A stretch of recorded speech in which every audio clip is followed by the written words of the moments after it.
You may have heard the saying, life is a journey. A couple of years ago, some of my friends decided to go on a journey.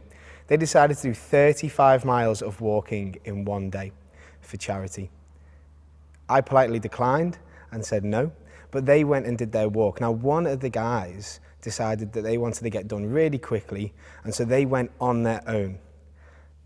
4 hours into the walk, they were completely lost.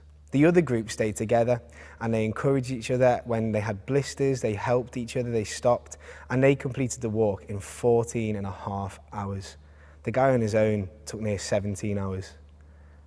Today in Pulse, we're looking at the idea of life and our journey and about who we do it with. Because it's really important that we are influenced by good people, but actually, I want to talk today a little bit more about how we influence other people. You see, in the Bible, there's this guy called Jesus. You may have heard about him. He goes around and he grabs some young people and he calls them disciples, and they follow him around and he teaches them as they're going around different places.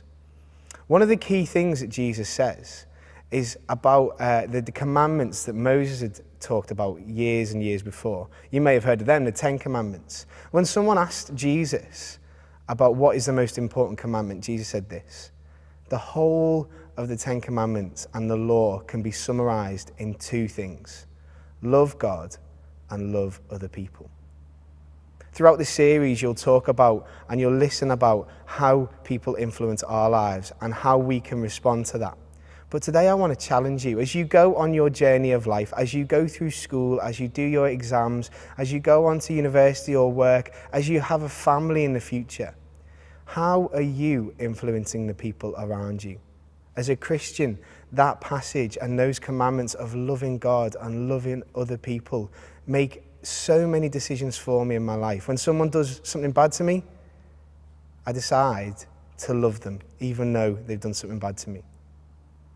When I make decisions about who are going to be my friends, loving other people is the starting point. So with this idea of loving God and loving other people, let's go back to our walking analogy from the start of the video.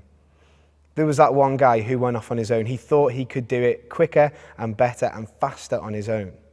And there was that group of them that stayed together. They walked, they talked, they encouraged, they helped each other when things got tough. Have a think about your life. In that analogy, who are you? Are you the person running off on their own, thinking that it's easier to do life on your own? Or are you the person who's walking with other people, but not just walking with them, helping other people, encouraging other people?